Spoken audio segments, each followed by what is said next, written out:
It all started on Friday the 13th, when the camp counselor served Mrs. Voorhees a cup of instant coffee. The counselors weren't paying any attention to the French press and freshly ground beans sitting on the counter. It was easier and more convenient to make the instant coffee, but Mrs. Voorhees wouldn't have it, and vowed then and there that Camp Crystal Lake would never open again. The counselors would pay for what they did to her taste buds. Many years later, instant coffee still remains a staple at campgrounds all over the world. But at Camp Crystal Lake, the counselors returned with their instant coffee and began to prepare for the summer opening. Little did they know that somewhere in the shadows, someone with ruined taste buds was waiting to seek revenge. Join me as we take a deep dive into the classic slasher film that started a long franchise, Friday the 13th, and the boom of the instant coffee phenomenon. I'm Ben Schneider, and this is Real Beans.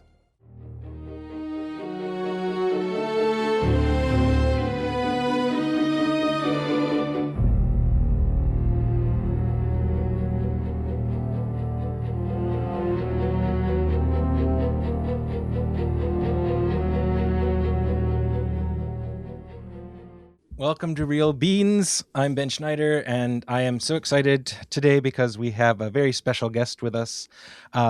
First, we have the return of Kathryn Horan. Hello. Thanks for having me back. Yeah.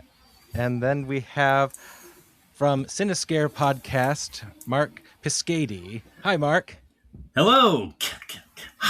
Well, yes, and we will be discussing the 1980s slasher film Friday the 13th, which is one of my personal favorite horror movies in the genre.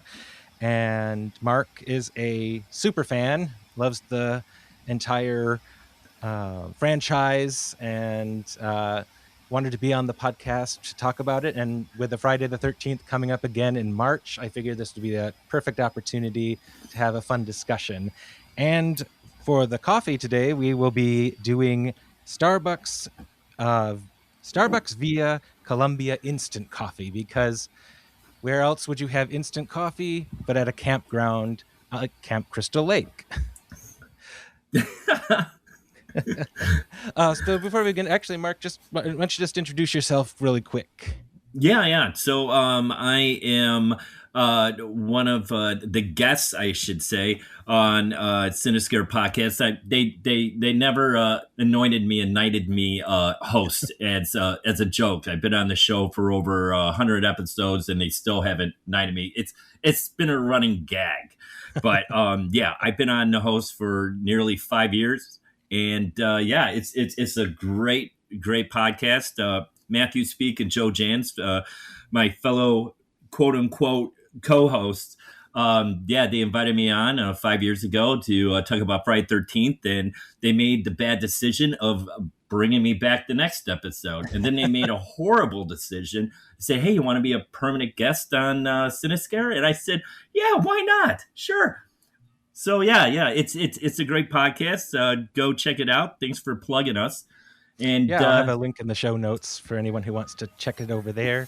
I also have it on my recommendations on my feed, as I enjoy listening to it on my drives back and forth from work. And Kathryn is also a guest on the.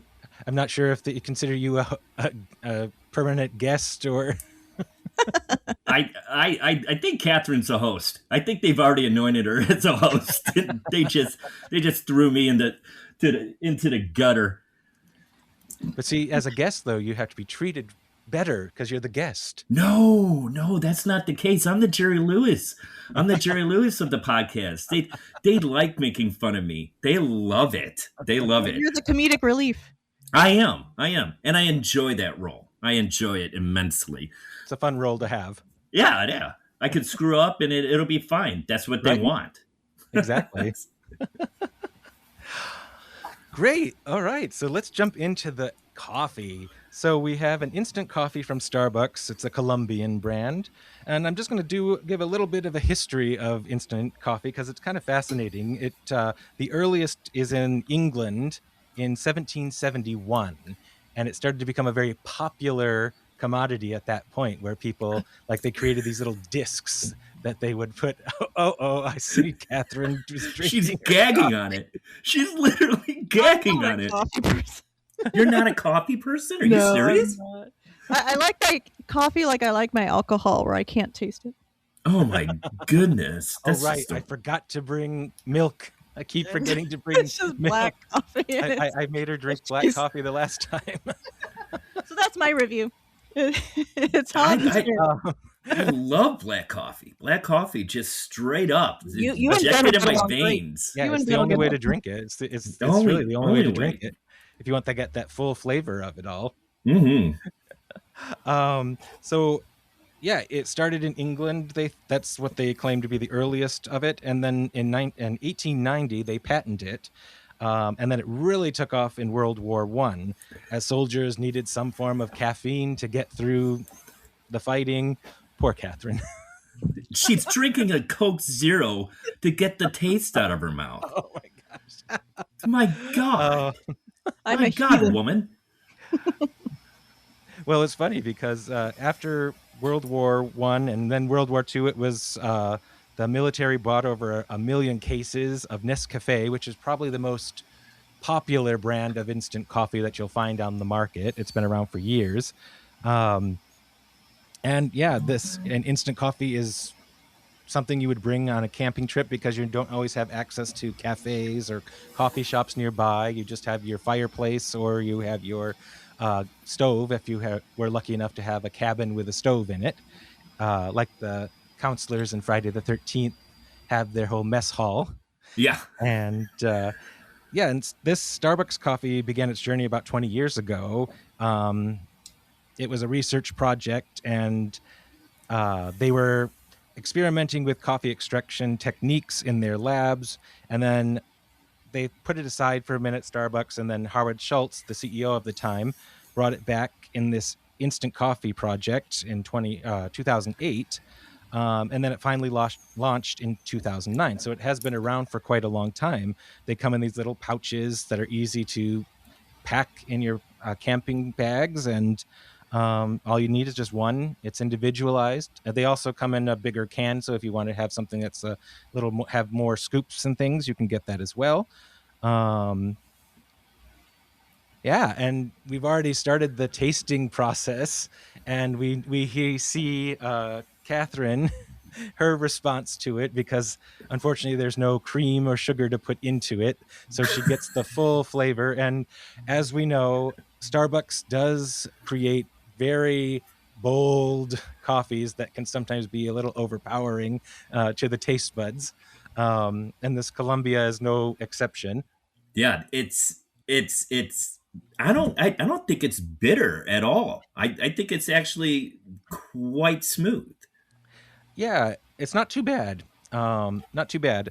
There's another version. This is the Colombian, and there's also the blonde roast, which I find to be a little bit more tolerable in terms of smoothness and taste. Because I think this time I made mine too strong, because I don't think I put enough water into it, so it is very strong. But I don't mind strong coffee, because it's like really perks you up in the morning, as it were. Yeah, I mean, it's 9:00 in Chicago right now, and I'm drinking this, and I'm going to be up all night. Right, but that's fine. Me too. But it is. It's probably, I would say, in terms of instant coffees, this is probably your best tasting instant coffee, because the others have been on the shelf for so long, and Starbucks knows their coffee. They know where to get the beans, the right kind of beans for this kind of project.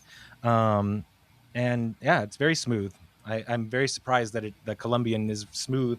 I was expecting it to be a bit more bitter than it is. And yeah, I like the smooth taste of it. Yeah, so you mentioned blonde roast. What's the difference with blonde roast? So blonde roast is a lighter roast, Mm-hmm. and I don't think they put it through the process when they're roasting the beans. They don't leave it as long in the roasting process. So you find a lot of times that Starbucks, their other coffees besides the blonde roast are very heavy. They have a burnt taste to it sometimes because they're so over produced. Mm-hmm. And I find that the blonde roast gives me a little bit more feel of if I were to go to a coffee shop and have coffee that's done on a pour over or in the drip maker, because it's a lot smoother. It's also not as bitter, and also the burnt taste that I usually get with like their Pike Place, which is their signature blend.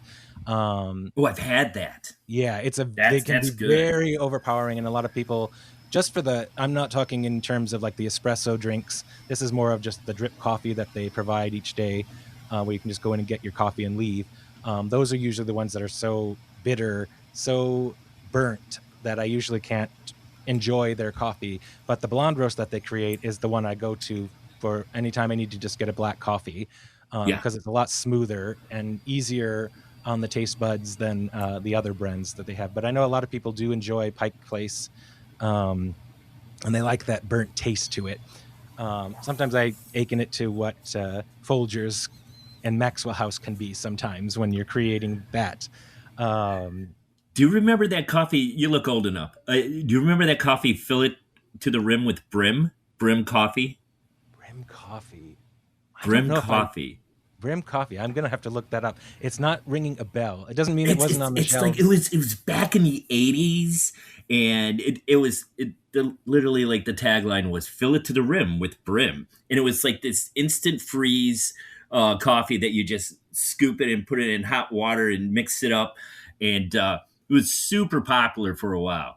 But then Taster's Choice just took over. Taster's Choice. That's the one that is the popular one that took over, and is still around today. And it's just, yeah, I am not an instant coffee fan whatsoever.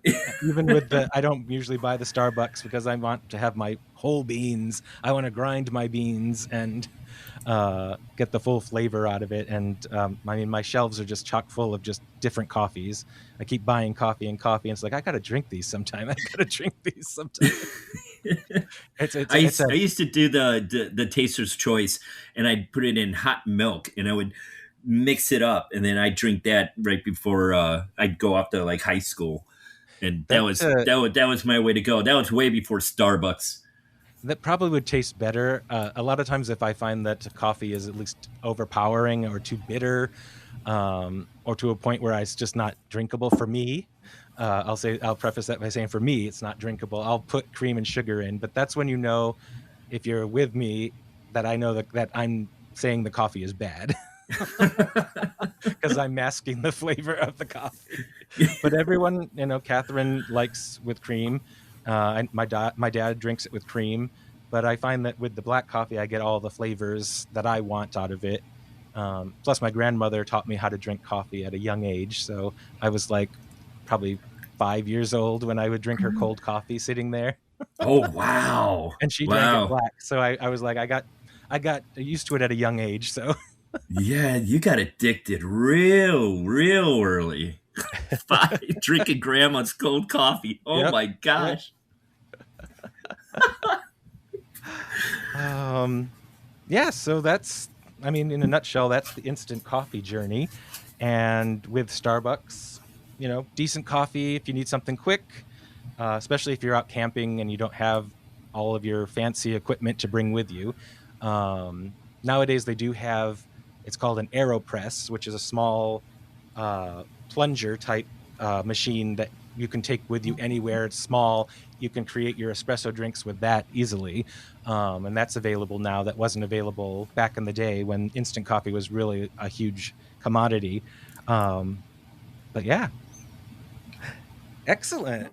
Now we get on to the fun, juicy part of Friday the 13th as we sip our instant coffee that we created on our stoves. Cheers.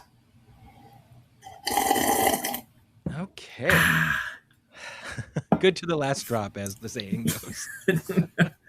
Yeah, we'll just do taglines all the way through. So Friday the 13th. So I'll just give a little bit of context here. So it was made in 1980. It started what was then the slasher boom and craze. Even though Halloween had come out previously, this was the one that I feel started the huge journey of everyone thinking they can make small budget films and make millions of dollars, which caused a saturation. And Kathryn and I have discussed this when we were talking about Terror Train, about how the market was so saturated that not everyone was able to hit the mark like Friday the 13th was. And Friday the 13th, as we know, has become this huge franchise. It's kind of quieted down in the past years, so there hasn't been any. I've been surprised that they didn't continue 11 and 12 and actually finish on Friday the 13th, part 13. That damn director and writer with that lawsuit. It was Victor Miller and Sean S. Cunningham just wanting that money, and they just blasphemously just ruined it for us. And we haven't had a Friday 13th film in almost, I think it's close to 18 years. Since 2009 was the last. Yeah. What's the last? And that was a reboot, right? Yeah, that was a reboot, remake, and not a bad reboot. I'd like to say I thought it was actually really well done. I thought it was a little bad that they didn't bring back Kane Hodder from part 7 or part 8. 7, 8, and 9 and 10. That was all Kane Hodder, and then he wanted to come back for it, and they said no, and that's just a horrible thing to do to that man. I know, because he became the face of Jason, and on the documentaries and everything, you see him talking all the time about his experience. And he loved playing Jason, and he really took on the role. Like, he took it seriously. Yeah. I've seen almost all of the franchise except for, I didn't see the remake. I didn't see Jason Goes to Hell, but I did see in the theaters the Jason 10. Oh boy. Which yikes. It was, a fun movie for what it was. It's my least favorite Friday 13th film. Really? It's Jason Goes to the Space. Jason Goes to Hell is probably my least favorite. Jason Goes to Hell is my is at 11. Actually, I'm gonna do my list here of my favorite Friday 13th films, if you don't mind. Sure. So at number 12 is Jason X. Number 11 is Jason Goes to Hell. Number 10 is Freddy versus Jason. Number 9, and this is going to be a big surprise to a lot of Friday 13th fans, but I don't care. Friday the 13th, Part 6, Jason Lives, is at number 9, and it's almost like an action flick. It's not scary at all. It's too much comedy, and I just didn't like that one. Number 8 is Friday the 13th, Part 8. Jason Takes Manhattan. Then at 7, I have the original Friday the 13th. Number 6, or which is it? Yeah, number 6 is Friday the 13th, The New Beginning. Number 5 is Friday the 13th, the remake, 2009. Number 4, Friday the 13th, Part 3, 3D. Number 3 is Friday the 13th, Part 2. Number 2 is Friday the 13th, Part 7. No, Hot Take, The New Blood. That's the Carrie version with Tina. Yeah. Yep. It's the best looking Jason out of the whole entire series. I mean, with the bones, you get to see the bones and just awesome kills. And it's actually the most edited, most like messed with Friday 13th movie out of the whole entire series. There's so many like cut out like kills, and it was supposed to be like the bloodiest, and we'll never get like the uncut versions because the film is so damaged, and it's you just can't do it. So it's such a shame. And number 1 is Friday the 13th, Part 4, the final chapter. It is the greatest. It's the John Hughes Friday 13th. The fleshed out characters. You got Crispin Glover's dance. Just and you got Corey Feldman. Corey Feldman, yep. And you got my boy Corey Feldman. And if you're a fan of Corey Feldman, you're a fan of Friday 13th Part 4. That is for sure. Well, it is funny how some of the films in the franchise have name actors that were just starting out at the time. Like in Friday the 13th, we have Kevin Bacon makes his appearance, and he was only just starting, and this was well before Footloose came out. And I think it was even before Animal House. When did Animal House come out? I think that was 79. This might have been right after. Yeah, I think right all after around that then. same time. Yeah. Because he was filming Friday 13th, he was going to New York because he was doing a play, and he was going back and forth. And as we'll discuss later when we get to the kills of Friday the 13th, he probably has at least my favorite kill in the movie. Oh yeah. And then the film is directed. Oh yeah, I like the. By the way, the list is, I can approve of a lot of those. I'd probably put Friday the 13th, the original, towards the front because it's probably my favorite of the bunch. It's okay to say it's your number one. It's still a great film. I think for me it's like 1, 2, 3, 4 would be, actually I'd probably put 4 before 3 because I do like the first 4 movies as sort of like its own sequence, I guess you might say. Yeah, continuous storyline. That's kind of what they were going for with like every other day, or the next day, even though sometimes it works, sometimes it's like, huh? It's kind of iffy. Especially because as I rewatched Friday the 13th, the main protagonist, our final girl, Alice, she mentioned something about going back to California. And I was just thinking, and then I started thinking about part 2 because Alice is at the very beginning. I'm like, how did Jason get all the way from what might have been New Jersey all the way to California, then back to New Jersey again? Anyway, that's always the fun part about horror movies, especially continuity. It never ruins anything for me because I just like laugh it off and be like, oh, that's what they were going for. Who cares? That's what makes it great. The point of the movie, anyway. This film is directed by Sean S. Cunningham, who started the process. It stars Betsy Palmer, who was a star in the 60s in movies, didn't do much after that, and then got a phone call to do this part. Little did she know this would be the film that would make her an iconic horror person, much to her dismay, maybe. But I think secretly she enjoyed it, especially because you're remembered now, right? Yeah, I mean, she did it to buy a car. That's just insane. It's like this is going to be the role of her like lifetime, and she did it because she wanted to buy a car.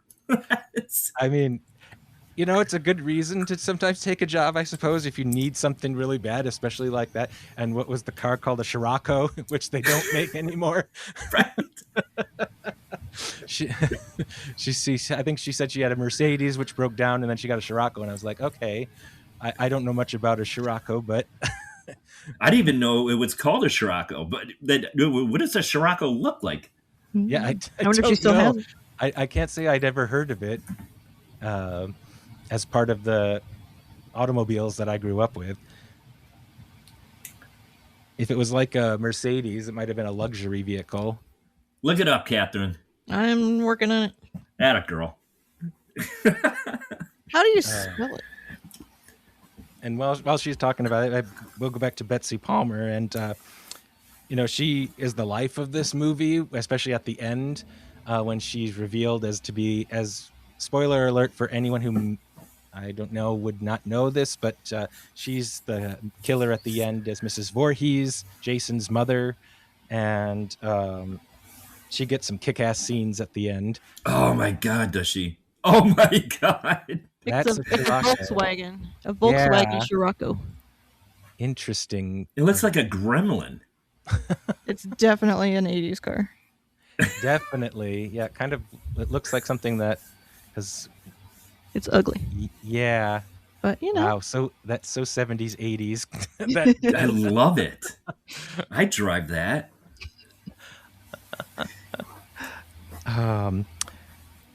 And then also in the cast is Adrienne King, who was the final girl, Alice. And as we mentioned before, the only other name that people may know is Kevin Bacon. I mean, if you haven't heard of Kevin Bacon, you've lived under a rock for years. Where have you been? Who? Kevin Bacon? We've got the 6 degrees of Kevin Bacon. And then makeup effects for this is done by the wonderful Tom Savini, who made many films and always had very practical and sometimes ingenious looking makeup effects. He's the master. He's the master of it all. Is no exception to that. And then one of my favorites about the film is the score by Henry Manfredini. I think it's probably one of my favorite scores of any movie I've seen because it's just such a character of the movie.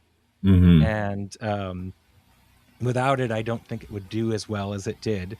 No, absolutely not. I mean, it's just beautiful, like melancholy uh, score that just it works for every single Friday 13th film too. And I just love how they keep bringing it back and because it's such a character for the Friday the 13th franchise. And so iconic as well. Yeah. And yeah, and I can't remember, but because it's been a while since I've seen some of the documentaries, but the people have heard the and I wasn't sure if that was Henry Manfredini's work or if that was Yes, I Sean think it Cunningham. is. Yeah, I think it is. Because he I thought modeled so. after the "Kill her, mommy, kill her." So is it kill, kill, kill, or is it kill, kill, kill? I don't Which know. one is it? I could never tell with the first one because I always thought it was just I thought it was just a Yeah. because you don't hear any L in there to find out. But I think probably it was like kill, kill, kill, ha ha ha, of some sort. But anyway, it's a very iconic moment whenever the killer appears, whether it be Mrs. Voorhees or Jason. You know something. It's almost like the Jaws theme. You know something is coming up when you hear those echoes. Yeah, and the plot this is a very easy plot to mention because there's not like really any. This isn't an in-depth movie of any kind, but it's counselors at Camp Crystal Lake are being killed off one by one by a menacing killer on Friday the 13th. Perfect. There you Perfect. go. That's all you need. And we're done. And that's but this film kind of gets people tend to think it's like an Agatha Christie murder mystery as well because everyone's being bumped off one by one and a cat and mouse game and even though it is a horror and they're film. POV kills too, so you never know. Like in Halloween, it's you know who the killer is, you know what's happening, and then later on, you see Michael Myers just killing him. In the original, and he starts killing them off one by one, and it's the only POV shot in Halloween, I believe. It's just at the beginning of the film. Yeah. And Friday 13th goes all the way through until the very end, where you just don't know. You just don't know. And by the way, I'd like to say that yes, Halloween is a better film in my opinion. And I know Friday 13th is a ripoff. Everybody knows it's a ripoff. But I'm going to say the kills are better in Friday the 13th. And I think the ending of Friday 13th with Alice and Pamela Voorhees is better. It's a better ending. It is a bitch fight to like tooth and nails, to slamming her head, in the sand. Just it's crazy how long it goes for. It's so much fun. That last 15 minutes is like just nonstop craziness from one to another, watching Alice run away from Mrs. Voorhees trying to figure out where she's gone to, and you're just like, and Alice is in my opinion, people might brush her off as not a very resourceful final girl, but I think she's very resourceful in this movie, kind of like Laurie Strode is in Halloween. She's not stupid in any way. She knows. No. She runs when she knows something's wrong, she runs, locks up barricades the door so that nobody can get in. And that was like a cartoon. I know. She was just grabbing everything. She grabbed a log, just jamming it into the corner. She's throwing chairs, just like a Looney Tunes cartoon. It was great. And really, really resourceful. I would have never thought of grabbing a rope, putting it over the banner, and tying it to the knob. That was super smart. Well, I mean, she was at the beginning of the film. She's helping Steve Christie put up things on She's helping the gutter, fixing the gutter, knows how to use the generator. She's she's definitely not one who doesn't know what she's doing. She can survive in a camp setting very well, I think. And she's a wonderful artist. Oh yes.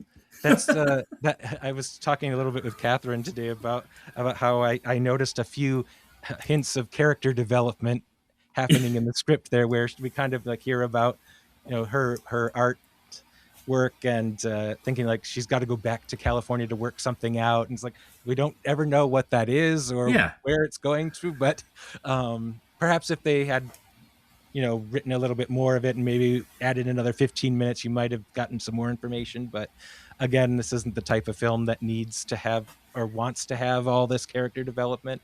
And there's not much character development. I mean, you have Alice the artist, you have Marcy the dreamer and girlfriend to Jack. Jack is the guy who likes to spout off scientific facts for some reason, and Marcy's boyfriend. You have Bill, the strong big guy, and he's super nice. You got Ned, the class clown. You got Sandra, the vegetarian.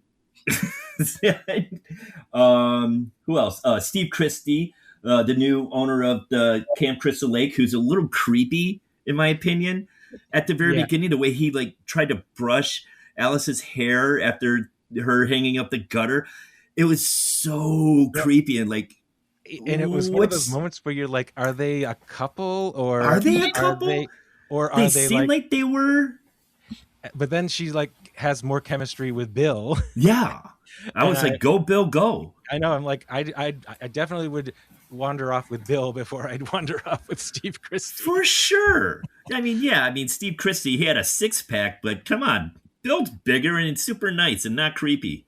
Yeah, not creepy. That's the creep factor for Steve Christie is like, And then we also have, is it Annie, who's our first victim? Annie, yeah. A red herring. The cook. It's going to be our final girl, and that's what I always thought when you were watching it. Like they start off with her, and she's walking down that beautiful like New England kind of like town, which was really pretty to look at. Right. And it's like I'd lived there. It was absolutely beautiful. And she's talking to the dog. She's like, "Where's Camp Crystal Lake?" I know. When the truck driver drops her off. He drops her off by a cemetery. Oh, I made a note of that. I was like, foreshadowing. I don't know if I ever noticed that before. I wrote that too. That's exactly my note. Foreshadowing? Question mark. And that truck driver, what an asshole. I mean, come on. I mean, it's 20 miles. It's 20 miles, and he drives her 10 miles and leaves her at the crossroads. So like, all right, see you after Camp Crystal Lake, it's bad. It's got a bad juju vibe and all that kind of stuff. And after Crazy Ralph, it's doomed. You're doomed. And then he just drops her off. Yeah. And when he helps her into the truck, he puts both hands on her ass. And I'm just like, what a jerk. What a jerk. What a horrible truck driver. Right? Yeah, that's 10 miles. That's another 10 miles for her. It's like, oh yeah, see ya, have fun. It's like you just can't drop her off, and she would have survived much longer. Right, exactly. She could have had a chance. I know, she could have cooked something because she was the cook. She would have died in the kitchen. We all know that. Oh my gosh, she probably would have. I can imagine. It'll be like sleepaway camp. Boiling water. Exactly. They head right into the boiling water. Instead, we see her running away from the killer, and she just gets cut in the neck after she's fallen out, and the cliche of hurting her ankle and can't run. We do one thing with Friday the 13th. It does begin a lot of the horror cliches that we'd come to love and know, in terms of like at the cafe when she walks in and asks where Camp Crystal Lake is, and all the people turn in terror and look at her like, "You're going to Camp Blood?" Yeah.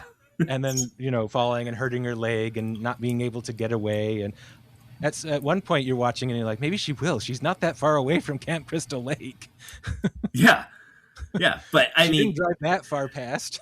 But that Jeep was going pretty fast. That was going pretty fast, and it was believable that she hurt her knee and she was limping away. I mean, I would probably knock myself unconscious jumping out of the Jeep that fast.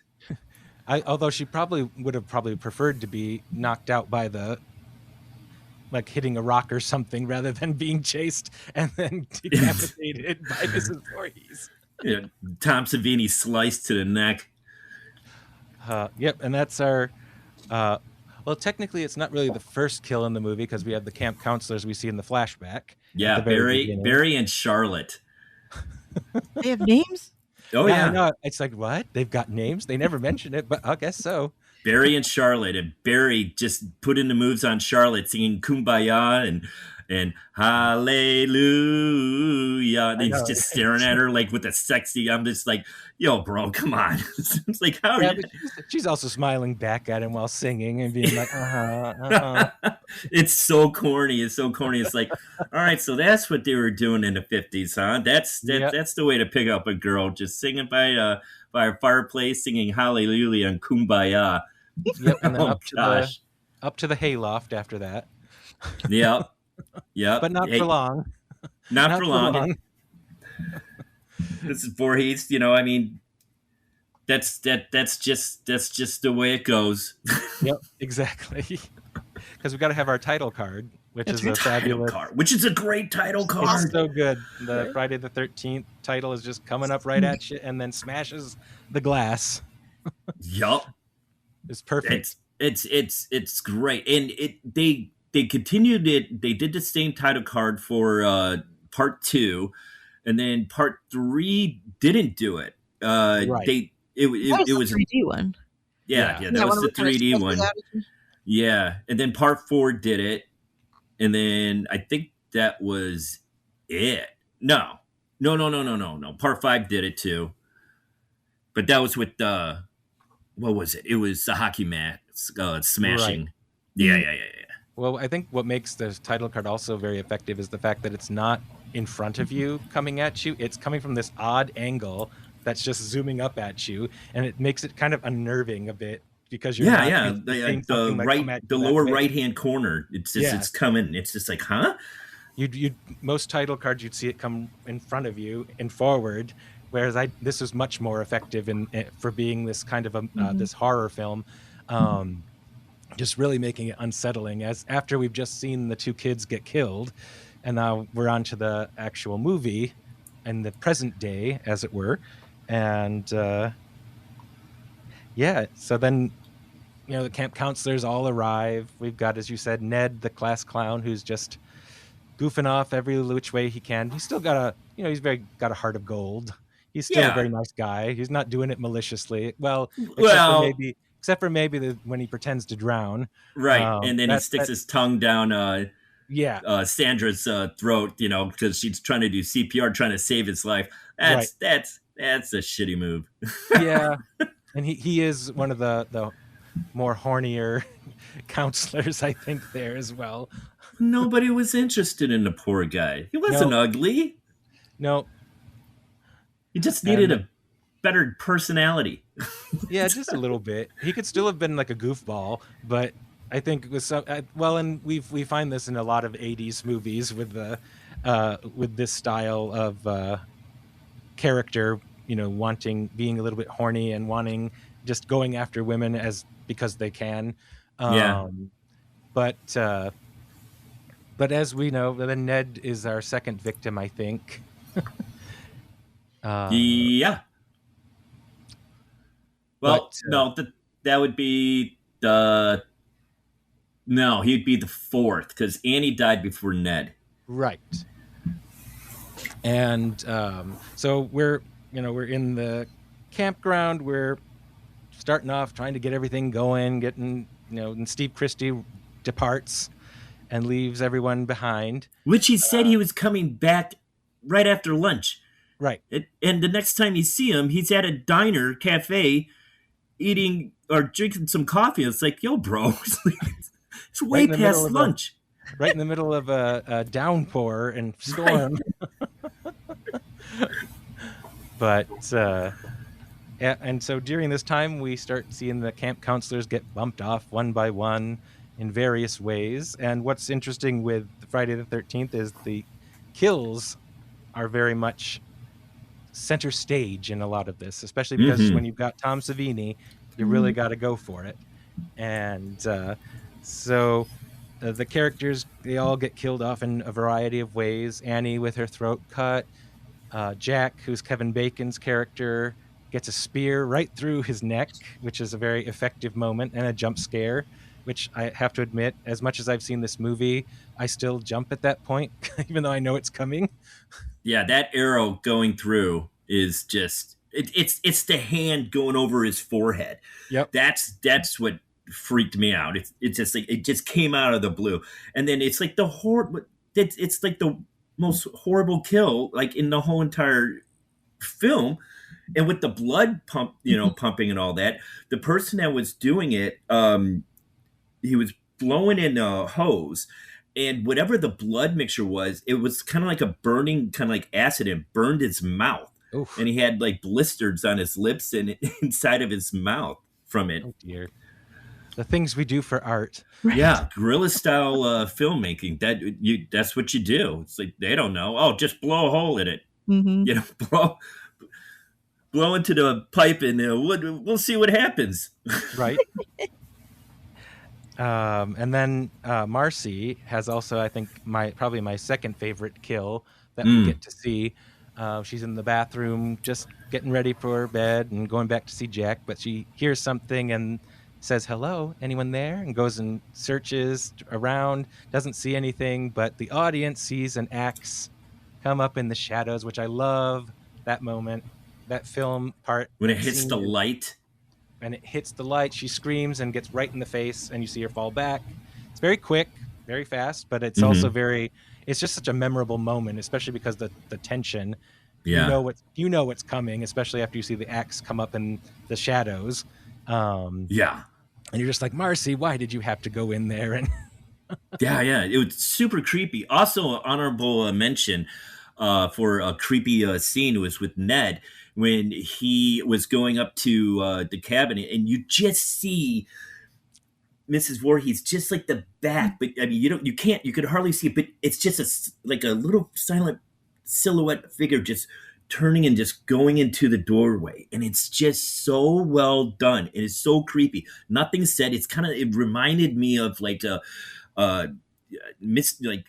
Bates, from Psycho, like in the window, and like rocking back and forth or just walking, past the window. It was just so well done. And of course you don't get to see Ned die. But that was just creepy enough that it was satisfying for me for Ned's death. Right. Well, and then we do get to see, which is another effective moment. We do get to see what happens to Ned because Marcy and Jack are having some fun, and they're on the bottom bunk, and the camera goes up while they're having fun, and you see Ned hidden away, just staring off with large eyes at the screen, and his neck has been cut.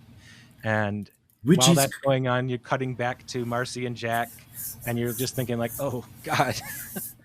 Well, what's even creepier is, Ben, I'm telling you right now, that Mrs. Voorhees was underneath the bed all the time. Exactly. Which is even crazier. Right? So these two kids are making love, got a dead body of your friend on top, and then you got the killer underneath just listening and just waiting. That is crazy to think of. That's how crazy Mrs. Voorhees is.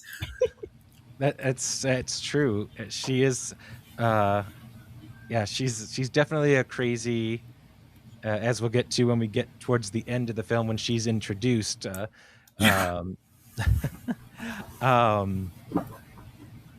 And as we mentioned earlier, we've got Steve Christie, who is just at the cafe talking to the waitress there and the lady with the big frizzy red hair and glasses. What a sweetheart. I wanted to know more about her. Yeah. Let's follow her for a little bit. She was so nice. She's got $2.25. He had like a piece of pie and a coffee for $2.25. Like, bring me back to the 80s, please. Right? He was there all day. $2.25. You keep the change. What do you give her? Like $3? I know. Keep the change. Oh, thanks. As her, and she's just like, "You're gonna go out in there? You're gonna go out in this rain? You're gonna drown. You're gonna drown. You're gonna drown in your own blood, buddy. Just in a couple minutes." just in a couple minutes because, of course, the car doesn't work. But Of then course.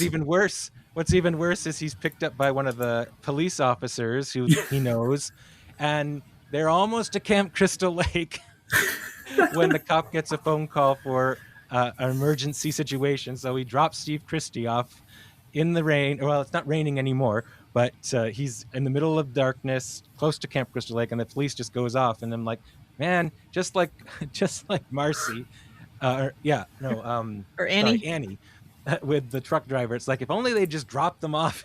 Yeah. They would have at least had a little more time on this earth. Yeah. just I mean, it would have been maybe okay, good, like if Christie's dropped off with the cop is there, that could have changed a lot of things too. But no, a head-on collision, 3 Nope. dead or 2 dead, and you got to get the Jaws alive. See ya. Yep, exactly. So Steve has to walk back to the camp. He's at the sign that says Camp Crystal Lake, and this bright light shines at him. And he's like, "Who's there?" And then recognizes the person. Oh, hi. And what are you doing here? And then he walks up forward, and we see him flinch because he's been knifed.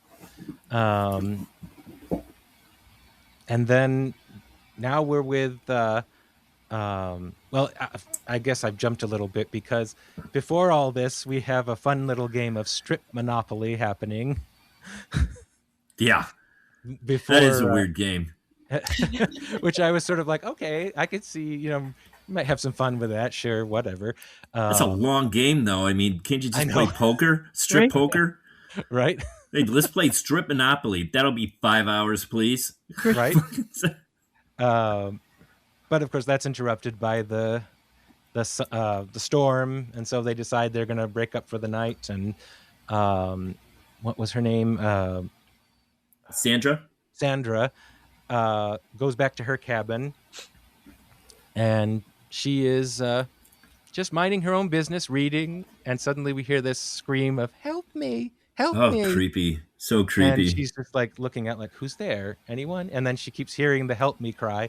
So since she is probably the best counselor of all of them in terms of what she would go and help somebody, as we see with Ned trying to do CPR, and here she's running out to try to save some child who's screaming for help.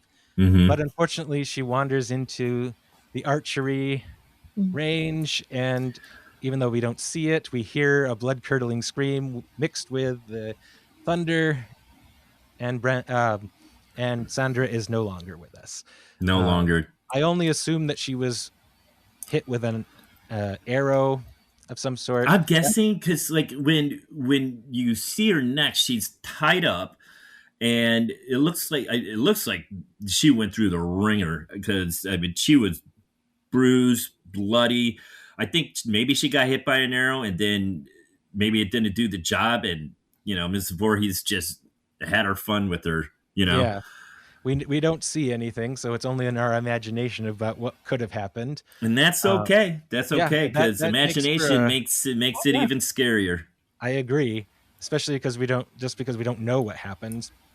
And then the same thing with we don't really see Bill get killed, but we he just see gets the massacred aftermath. too. We see the aftermath of what happens to him when Alice is tired of waiting for Bill, goes to the generator, can't find him anywhere, closes the door, and Bill is strung up with arrows just against the door, and his throat's cut, it's slit. It's got arrows in him, and I think there's like a huge pole stuck through his stomach too to get him into the door.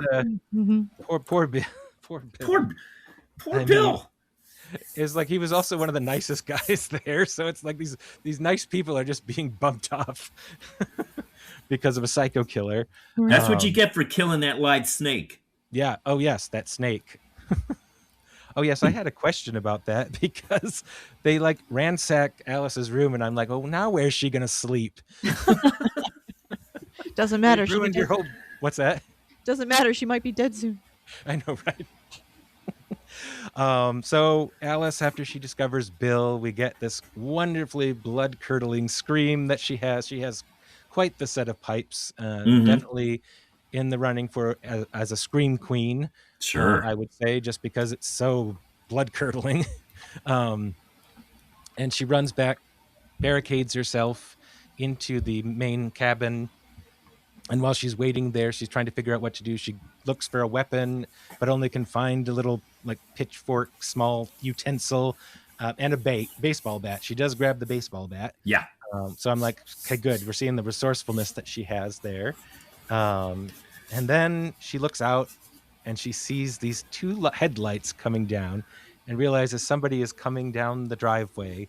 So she unbarricades herself, runs out, and we get the reveal of Mrs. Voorhees coming out all smiles and friendly. And it's the classic scene when she just walks in front of the headlights. It is a Friday the 13th franchise classic. Wonderful scene. It is a beautiful shot. Beautiful shot. And we have never seen Mrs. Voorhees up until this point. And she just looks like a nice lady who's just come by just to check things out. And then she's like, calming Alice down. Alice is going a little, she's a little overwrought right now, and rightfully so. But Mrs. Voorhees is just like, petting her head and being like, I'll go look. And then she's like, don't go, he'll kill you too. And I love the line, I'm not afraid. I'm not afraid. She just I'm not afraid. And I think as a first-time watch, you're just sort of like, who is this person? She's so nice. And then when she sees... It's actually a comfort. It's a comfort when you see her. Exactly. Like new character. Nice. And she's just like, I'll go look. You stay here. I'll go. And then when she comes in, she sees Sandra on the ground and is like, what monster could have done this? And then tides turn and the real Mrs. Voorhees comes out and mentions that a young boy drowned, and then 2 camp counselors were killed in the 50s, and they closed it down. But she couldn't let them open this place again because, twist, the boy who drowned was her son, Jason. And it was his birthday. And it was his birthday, too. And it's Friday the 13th. They should have been watching him. He wasn't a very good swimmer. Exactly. I mean, Betsy Palmer is just, I don't Chews think it up. She's not going overboard. No. Like, someone could chew the scenery so badly with that, but she is so genuine about everything. I mean, you totally feel for her being like she's getting revenge because she thinks the counselors just weren't paying attention. Her boy drowns, and now all counselors must go. And so she couldn't have the place open because of that. So, a loving, doting mother is just trying to make things right so that no more. She doesn't want more kids dying. Yeah, exactly. Exactly. So how ironic. How ironic. She's just going to kill the older kids. That's all. That's all. And she's got a great set of teeth, man. Let's talk about those teeth for a second. Those chompers are wonderful. I mean, it is a perfect set of teeth. You can't stop it. You have so many close-ups of her teeth too. Kill her, mommy. Kill her. Exactly. I will, Jason. They do a lot of close-ups of her, and always kind of she's in a kind of different position each time, and just kind of cocked over to one side, or never looking directly at the camera, which is great. So she goes berserk. And we get one of the greatest fight scenes, two women fighting. I don't care what anybody says. I mean, those 2 women fighting was so much fun to watch and it was a little bit, realistic, just one hit with the pan and she's down. But the problem is, this is my problem with a lot of horror movies, especially the slashers. Why, when they're down, you don't keep beating them? Why do you leave them? Just keep hitting, man. Just that horror slasher trope. It's like you gotta keep going for it. But nope. Alice likes to just creep away, and she does a little kick. Oh, she's out. I'm good. No, you're not good. She sees a little bit of speckle of blood from Mrs. Voorhees' head Yeah, after a the little frying pool of pan blood. incident. But Robert always says, you got to cut their heads off.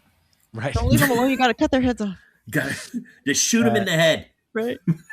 Well, and unfortunately, she is very resourceful and very smart, trying to pick up weapons where she can. She runs to the gun range. Unfortunately, all the bullets are locked up. Yeah.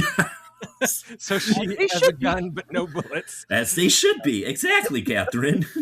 Right. These were responsible, counselors, and, kudos to Steve Christie.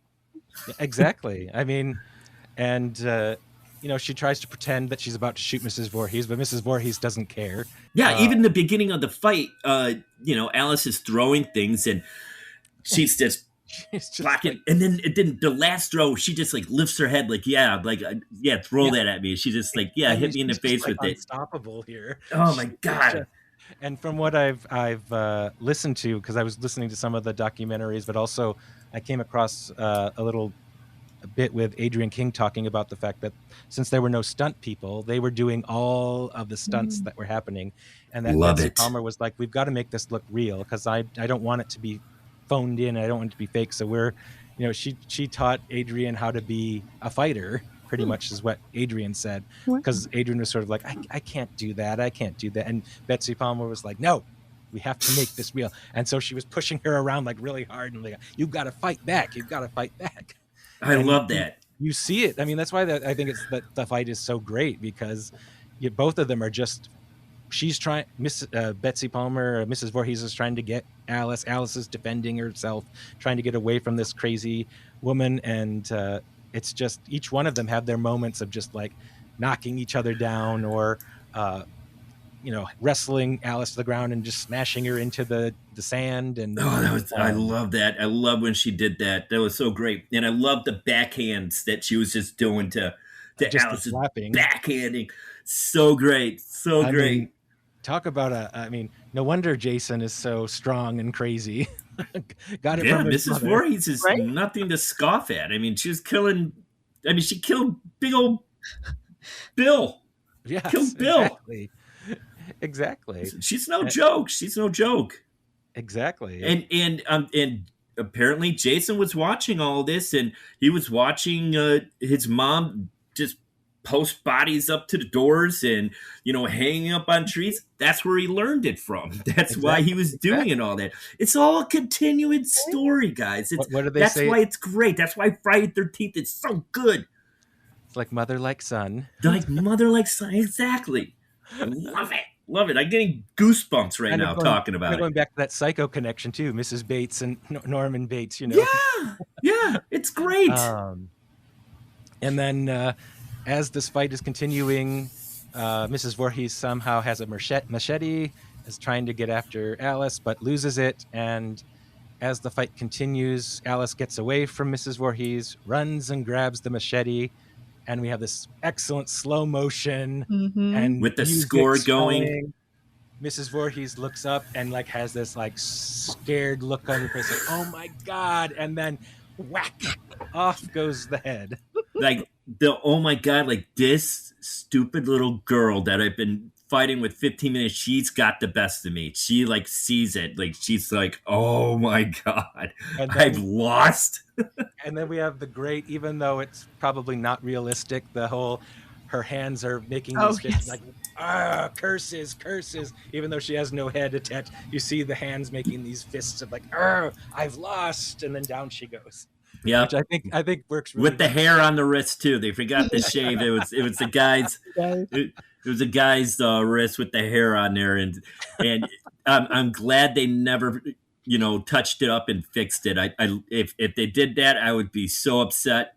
It's so funny. It's I never noticed that. I don't think ever. And I read about that. I don't think I noticed it. I never noticed it until it got pointed out to me. Yeah, and then I was like, oh, okay. Because I think I was just so in the moment of that. That whole sequence is just builds and builds and builds to that comment. And it's just wow. It's a show-stopping chase sequence. And then Alice has finally won. And we hear this lovely music start to play as she gets into a canoe and just goes off into the middle of the lake to get away from it all. which I don't blame her because she's probably exhausted from all this. Yeah.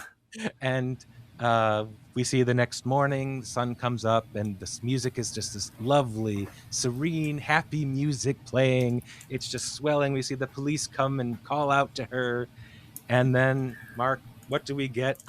We get little boy Jason, bald, naked, whatever, but he's all slimy. He looks a little decayed and whatnot, and he comes out of the water and pulls her into the lake. And the canoe tips over, and it's terrifying. I know it's a ripoff from Carrie but who cares? Who cares? It's a great scene, and I can't even imagine being in the movie theater for the first time when they released that, and when that happened. I can guarantee everybody lost their minds. Well, I'll jump in here for a second. When I lived in New York, I went to a midnight screening of Friday the 13th. Oh. And even though I knew everything that was going to go on, I knew everything. When that moment happened, I jumped 12 feet out of my chair. Yeah. Because I was like, oh my God, because you're just sitting there like, I know what's going to happen, but it's still that powerful of a shock that you're just like, because I'm sure as a new person, you just don't know that it's even going to happen. You're just like, oh, it's fine. Everything's good. Alice lives. That music lulls you into a false sense of security. Exactly. Oh, yeah. Exactly. But still watching it now over and over again, it's that bomb underneath the chair, Alfred Hitchcock. It's like it's coming, it's coming, and then for some reason it's just timed perfectly, and it's iconic horror scene of the ages. It really is. And they did a really good job with the score at that point, because you don't hear the score like you can sometimes hear music get to a certain climax, but this is like there's no like point in the music. It just sort of like ends and finishes, and then boom, here comes Jason. So it's not like you couldn't rely on the music to like help guide you to when this shock was going to happen, which I appreciated. Yeah, it was such a good moment for the Friday the 13th franchise that they tried to do it again in part 3 with Pamela Voorhees coming out of the water, which it worked, but we knew like, all right, this is a little bit too close to home to the original. Like, she just goes out there, and Chrissy goes out there, and but they made Pamela Voorhees come out. And it was a horrible mask. It was a horrible mask. Yeah. What are you gonna do? What are you gonna do? It's what they decided to do for that particular film. So yeah. And then the film doesn't end with that scene. We get Alice waking up in a hospital. She's had a dream, this nightmare, and the police officer who we saw earlier with Steve Christie is back asking about what happened. She's asking, are they all dead? Yes.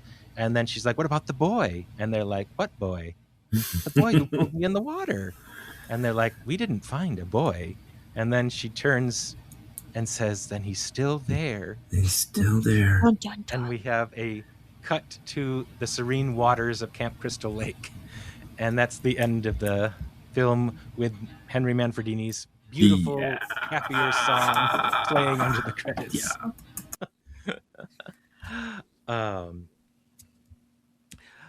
And that's Friday the 13th.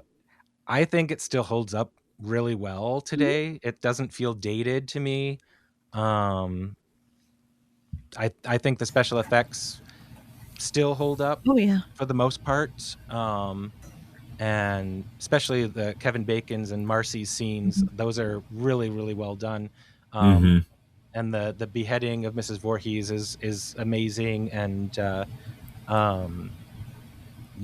what do you guys think about it? Go ahead, Kathryn. Okay. I didn't want to jump on you. I thought you were going to jump in.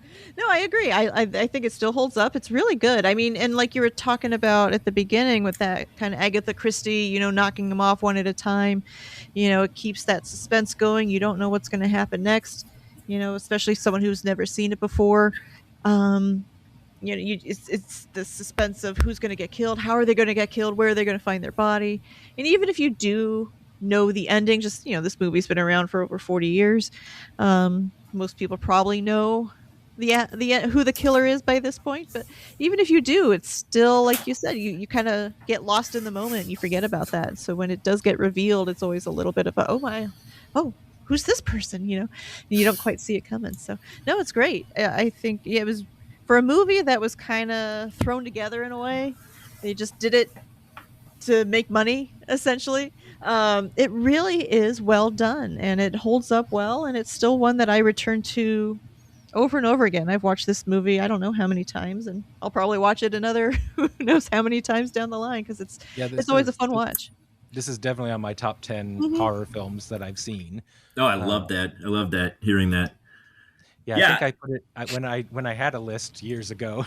I think I put it at number 3 of my favorites. Wow, you really love this movie. I think it was because it's Betsy Palmer for me. I mean, I love Betsy Palmer, and she's so freaking good in this. Her performance is that, in my opinion, that good. Unfortunately and unfairly, she was nominated for a Razzie Award during the first Razzie ceremony, and I was like, ugh, no. Was she really? She was, and Worst Picture was nominated for Friday the 13th. Those were the 2 nominations it got. But I was like, no, Betsy is so spot on and so genuine in this role. Yeah. That I think she was unfairly. I'm not that she cared, but she was laughing all the way to the bank. Yeah. In her car. Got that car. Exactly. She got her car. Mark, what are your thoughts? I agree with Kathryn. I think, I mean, yeah, it's at number 7 in my Friday 13th list. Yeah, but it's basically, the only problems I have with that, I think it's a wonderful film. I think the kills are good. It's just the start of my love for Friday the 13th.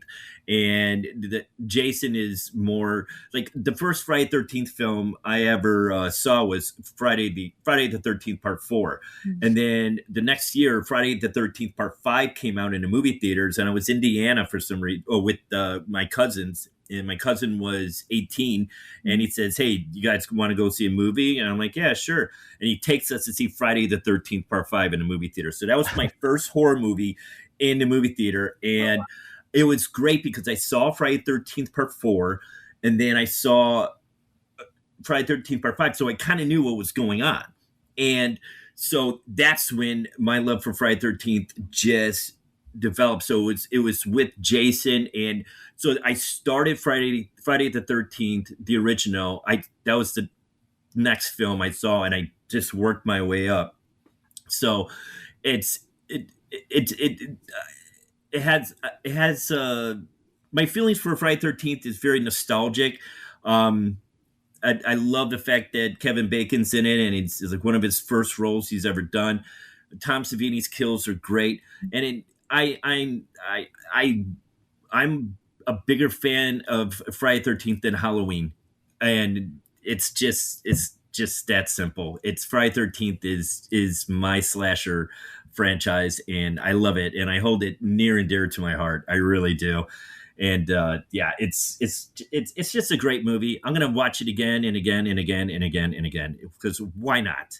Why not? Exactly, and it does have a lot of rewatchability to it. Sure. Because I was noticing things this time, like when Mrs. Voorhees goes into the cabin when Ned is wandering around. That was the first time I saw like more of the shadowy figure. Because before I just remembered just seeing like just a shadow, but this time I felt like I saw much more of her, like, going moving into it. It's so creepy, and I was like, I didn't realize it was that easy to spot. I never noticed it before, so that was because I was really looking this time. Like I just watched it this morning, and I was really, I'm like staring. I'm just like, wait, and then I saw it. I'm like, that is creepy. That is, and it's just surprise after surprise. You just keep rewatching, good horror films, and I'm telling you, you're gonna see things you've never seen before. And I that was the first time I ever noticed it, and I'd seen the original Friday the 13th over 26 times easily. So yeah. So I'd like to just, before we start wrapping things up, I just want to because I've mentioned this to Kathryn, but as I've been watching it throughout the years, I've been coming up with ways of like how the film script could have been a little better with the character development. And it was funny because I was listening to Betsy Palmer at one point, and she brought up the same thing I was thinking about. We never see Mrs. Voorhees until the reveal. And I've always thought, wouldn't it have been interesting if Mrs. Voorhees had actually been an actual character already there in the camp as the cook, and we'd already see that the green Jeep was there, and we just think that someone was using it. But then you'd see it roaming around, especially when it goes after Annie, and you'd be like, well, who is it?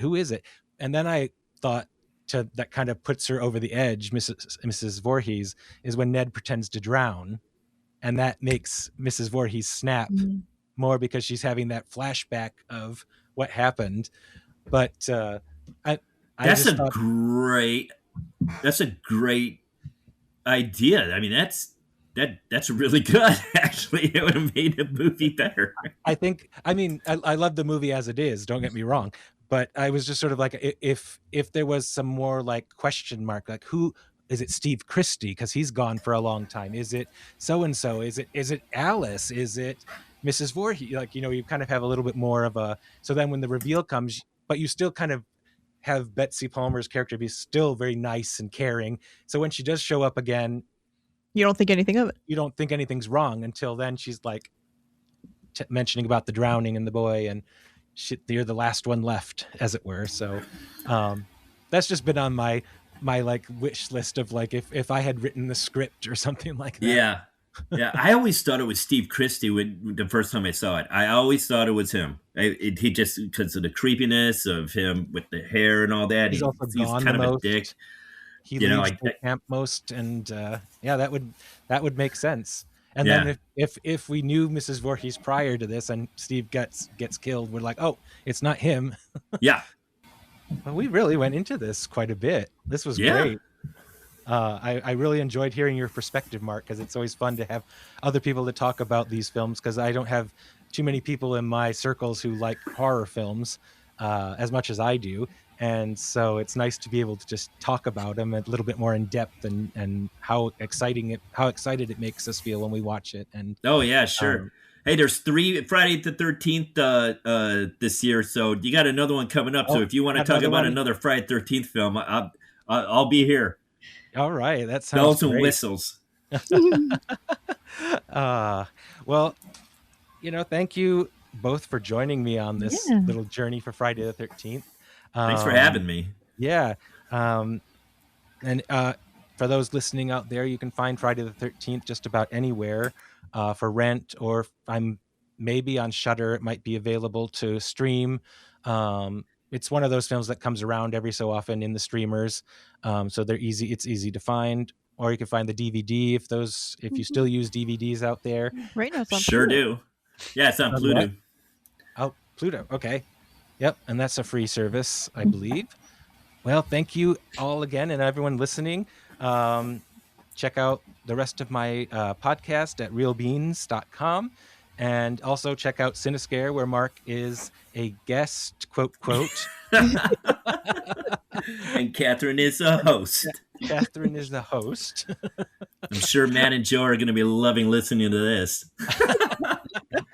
See, he really thinks he's not a host. Now you'll Our never plan worked. Now you'll never get the. But I still think then you get to be the guest. You're the guest of honor. I'm something. All right. Well, thank you both, and Yes, thank you thanks all so for much. listening. And we'll see you at the next time. And remember to sip, watch, repeat.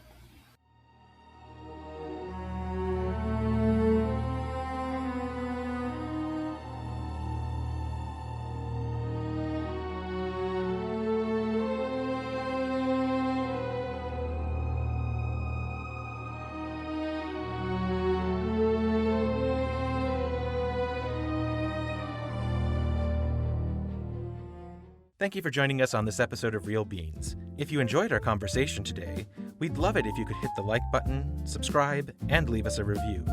It really helps us grow and reach more fellow film and coffee lovers. You can catch all of our episodes on your favorite podcast platform on our YouTube channel. And for even more insights, recommendations, and everything films, head over to realbeans.com. Want to support our show and help us keep brewing up great content? Visit realbeans.com/support.